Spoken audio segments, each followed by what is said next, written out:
రాత్రే ఒక గ్లాసు పెరుగు అంత గ్లాస్ తీసుకోండి, దాన్ని శుభ్రంగా చిలికేసేసి అదే గ్లాస్తో 3 గ్లాసులు నీళ్లు కలపండి, మొత్తం 4 గ్లాసుల మజ్జిగ అవుతుంది. ఈ 4 గ్లాసుల మజ్జిగని ఫ్రిడ్జ్లో పెట్టకుండా బయటే పెట్టి ఉంచి మూత పెట్టేసి ఉంచి పొద్దున్నే నిద్రలేస్తూ ఈ 4 గ్లాసుల మజ్జిగని శుభ్రంగా తాగేయండి. పొద్దున్నే నీళ్లు తాగమని అందరూ చెప్తూ ఉంటారు, ఉత్త నీళ్లు తాగడం దానికి మజ్జిగ నీళ్లు తాగండి. బోల్డంత ప్రోబయాటిక్ కడుపులోకి వెళ్తుందిగా. అంటే 3 గ్లాసుల నీళ్లు కలిపినందువల్ల ఈ 1 గ్లాసు పెరుగులో ఉన్నటువంటి బ్యాక్టీరియా 3 గ్లాసుల నీళ్లలోనూ తెల్లవారులు గ్రోత్ పెట్టాం మనం. ధనియాలు, జీలకర్ర, శొంఠి 3 సమానంగా తీసుకుని, ధనియాలు, జీలకర్ర, శొంఠి మూడింటిని సమానంగా తీసుకుని దేనికది కాస్త వేయించేసేసి మిక్సీ పట్టేసేసి కాస్త ఉప్పు కలిపి సీసాలో పెట్టుకోండి. అది భద్రంగా ఎక్కడైనా ఉంచుకోవచ్చు.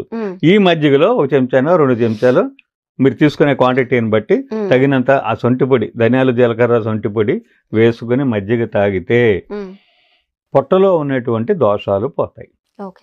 మొదటి సూత్రం.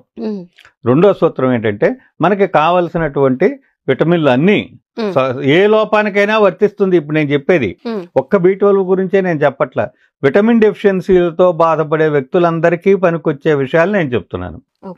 ఓకే. సో క్యారెట్, కీర, ముల్లంగి, ఈ క్యారెట్, కీర, ముల్లంగి తీసుకుని ఒకవేళ షుగర్ లేని కానీ వాళ్ళైతే తియ్యటి పండు ఏదన్నా సరే ఈ 4టిని కలిపి మిక్సీ పట్టేసి జ్యూస్ తీసుకుని పొద్దునే అంత జ్యూస్ తాగండి. ఏ 6ంటికో మజ్జిగ తాగుతాము, 7 గంటలకు 8 గంటలకు జ్యూస్ తాగేసేయండి. మళ్ళీ సాయంత్రం మళ్ళీ ఆఫీసు నుంచో కాలేజీ నుంచో స్కూల్ నుంచో రాగానే మళ్ళీ 1 గ్లాసు తాగండి. ఒక్క నెల రోజులు క్యారెట్, కీర, ముల్లంగి, ఫ్రూట్ ఈ 4ంటి జ్యూసు తాగితే డెఫిషియన్సీలన్నీ కూడా సాధ్యమైనంత వరకు సాధ్యం. మందులు వాడాల్సిన మందులు కూడా ఇమ్మడవు కదా. ఇది ఏం చేస్తుందంటే మీ పేగుల్ని బాగు చేయడం. దీని నిండా ఫైబర్ ఉంటుంది. ఈ ఫైబరు పేగుల్లోకి వెళ్ళి ఇప్పుడు B కాంప్లెక్స్ మాత్ర వేసుకుంటే అందులో ఫైబర్ ఉండదు, అదేమి జీర్ణశక్తిని పెంచడానికి అదేమి దోహదపడదు. కానీ ఇందులో విటమిన్లు ఉన్నాయి. ఈ విటమిన్లు ఫైబర్తో కూడి ఉంటాయి కాబట్టి ఈ ఫైబర్ కడుపులోకి వెళ్ళి మన పేగుల్లో ఉండే దోషాలని సరి చేస్తుంది. ఓకే అండి. అది కోలాన్లో ఒక పార్ట్లో కొన్ని మనకి ఆటో ఇమ్యూన్ డిసీజెస్ అంటాం. అంటే ఆటో ఇమ్యూన్ డిసీజెస్ అంటే అర్థం ఏంటంటే మన వ్యాధి నిరోధక శక్తి, మన రక్షణ యంత్రాంగం చెడ్డకా వాటిని కొట్టాల్సింది పోయి లేదా కొడుతూ మంచి వాటిని కూడా దెబ్బ కొడుతుంది. సో మన పోలీసులే మనల్ని కొట్టినట్టు అది ఆటో ఇమ్యూన్ డిసీజ్ అంటే.